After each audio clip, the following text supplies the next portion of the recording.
And this is what I teach, the 6 steps of inner bonding.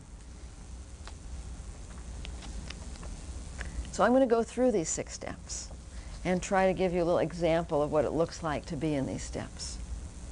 So step 1 is the willingness. The willingness to learn, the willingness to feel our pain, the willingness to take responsibility for ourselves. If we're not willing to do that, we're going to be acting out of these addictions. The moment we're not willing to feel our pain, we're right into our addictions. The moment we're not willing to take responsibility, we're out there blaming somebody, being victims. Now, as I said, sometimes we have to hit bottom here. We have to be doing this system for so long until we finally get that it doesn't work.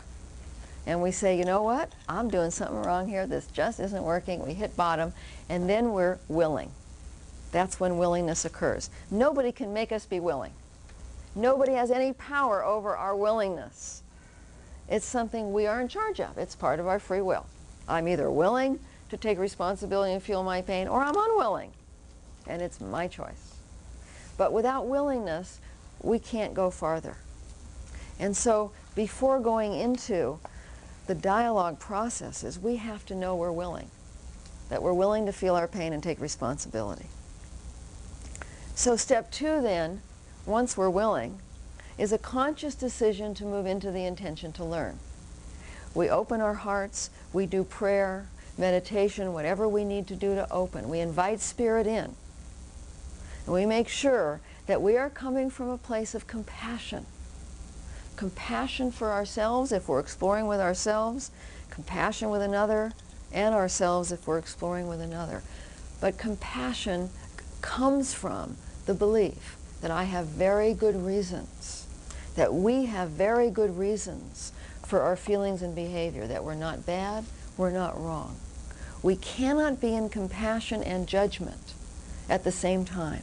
And the moment we think we're bad and wrong for what we've done, we lose our compassion and we are not in an intention to learn. We cannot learn about what's going on if we're not saying, I have very good reasons for this, and I am compassionate towards this wounded self that's within me.